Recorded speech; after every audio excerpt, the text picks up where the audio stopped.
Hi, everyone. Welcome back. We're going to pick up today with Chapter 6, which is Human Capital Analysis.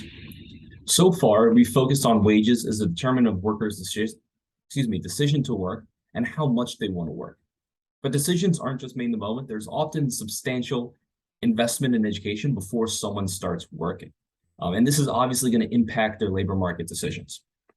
So when deciding on whether to get an education or to do, individual job training before you go into that specific field, individuals have to consider the monetary cost and the time it takes to complete the education and training, the current wages that they're going to give up, and the future wages that they expect to earn because of that education. So now we talk about capital as a factor of production that assists in the process of creating a good or a service. Okay, so it can be things like machinery, that can be buildings, office or warehouse supplies, vehicles, computers, a whole host of things that we're using in the production process.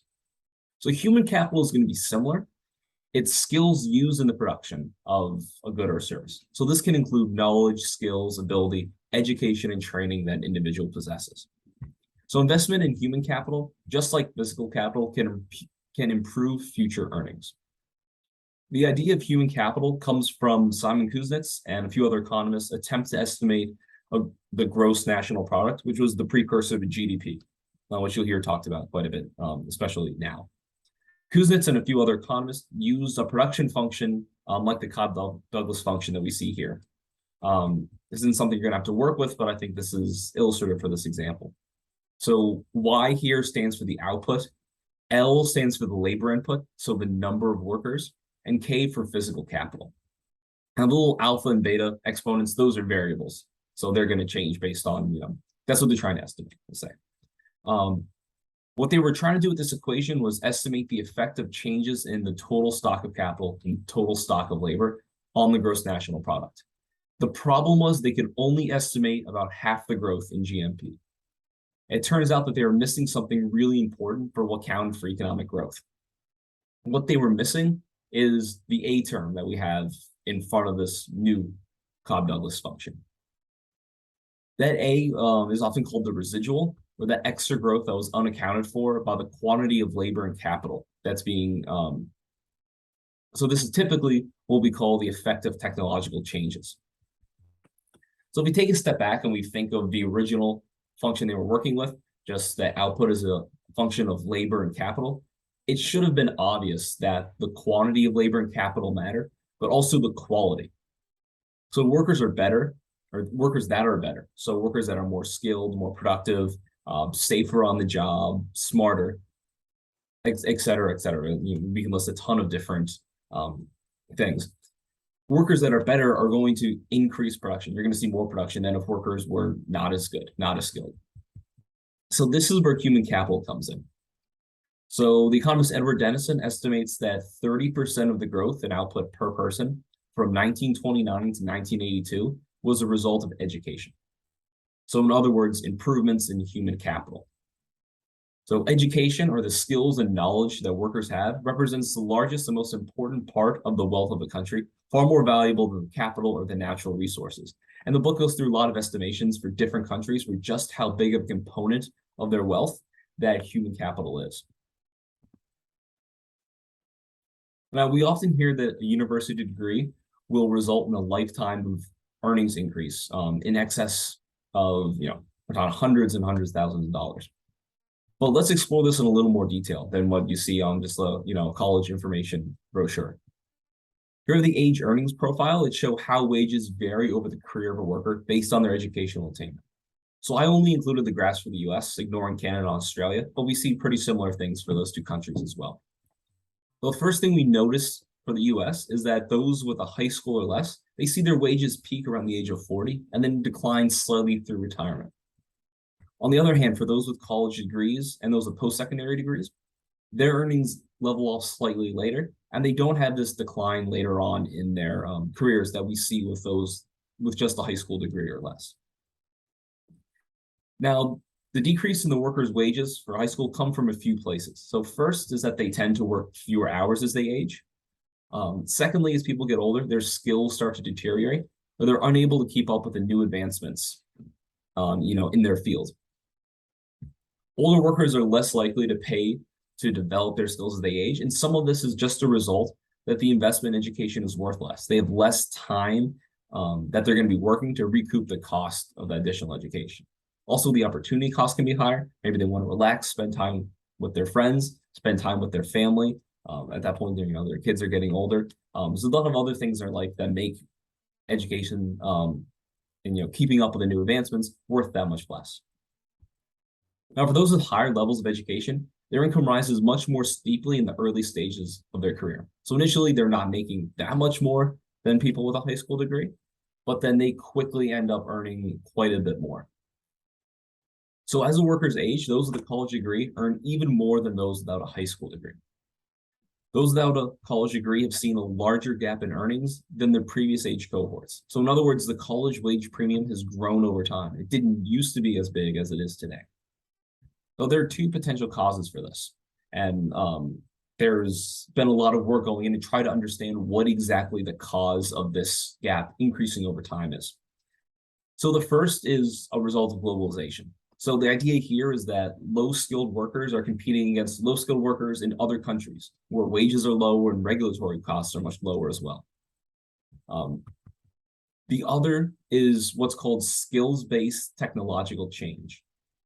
And what this means is that basically technology improvements are a complement to higher skilled workers. So workers with a college degree are able to use technology to become more productive. Whereas for lower skilled workers, technology is more of a substitute. So it's replacing them instead of making them better and more productive. We're not sure exactly how much each of those two things are what's driving the college wage premium, but definitely both are at play, at least somewhat. Now we see also that there's a clear relationship between age and earnings. Why is this the case? One reason is that more time working allows individuals to build up their skills. So you can't learn everything you need in college, but you learn a certain amount by doing over and over again and finding easier, simpler, quicker ways to do it. Learning the tools of the trade and things like that to become much or at least more productive over time. So I'm not going to make you calculate the average rate of return on education. This isn't a finance class. That's not something we're going to need to do. But just exploring a little bit of the intuition behind the returns education can help us, understand the role of building human capital more. So let's imagine you're an 18-year-old considering college or entering straight into the workforce. So this 18-year-old, if they immediately start working at that age, they're going to make money immediately, obviously. If they enter college, you're going to pay tuition. They're going to not only do they pay the tuition, but they also sacrifice 4 years of earning an income. So they wait 4 years until they begin getting money. So initially, the high school degree is going to out-earn someone choosing college because they're working and the person in college isn't. But at some point after graduation at 22, the college grad is going to start out-earning the high school grad. So the question that this 18-year-old needs to consider if they're trying to make the choice, do I go to college or do I start working right after high school, is will the increased earnings that they're going to get after college make up for the income that they're sacrificing for those 4 years, plus the tuition that they have to pay? It's going to depend on the degree that they choose and what industry they want to go into, versus the jobs that a high school graduate can expect. And then there's the issue of time. Because the benefits of a college degree come later, you have to consider how valuable that money is going to be later. Now, your book walks you through how to find the net present value of future earnings. Basically, what they're doing is comparing the potential earnings for both career paths in the same dollars. So they're accounting for inflation over time and also taking into account interest rates that you could earn money initially if you go straight into the workforce out of high school, save that money and earn some interest on it. So they take those into account.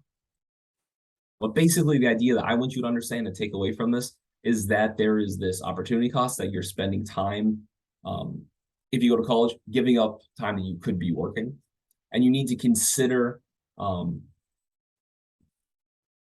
that whether the earnings after college is going to make up for the time that you're sacrificing, the money that you pay. There's that consideration you have to take into account.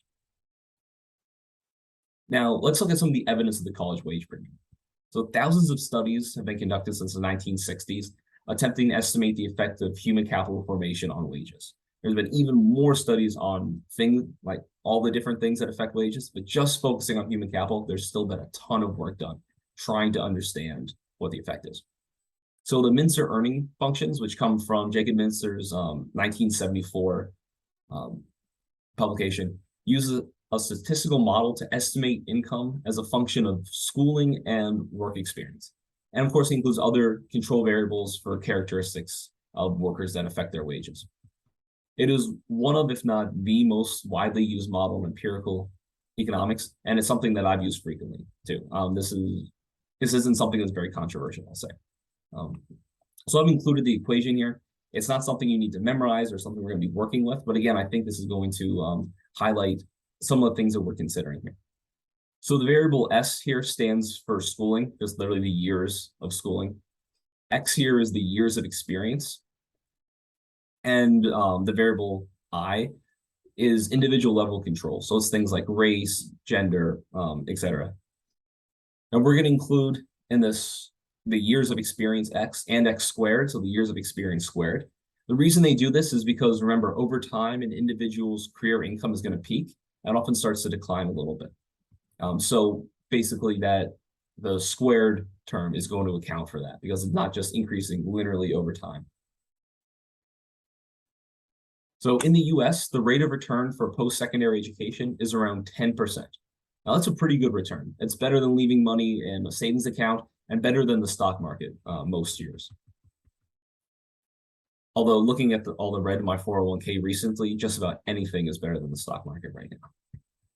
The average student benefits quite a bit from a college degree. So what do we found for grad school? This is going to be less clear. The rates of return for graduate students are in the single digits, and they often can be negative. Some of this isn't a result of master's degrees. Some of it is a result of PhDs. Sometimes we joke that these are or should be considered consumption goods, where people going into academia that get their PhD and want to work at a university doing research are giving up making a lot more money that they could make, in the private sector because they just want to study what they love.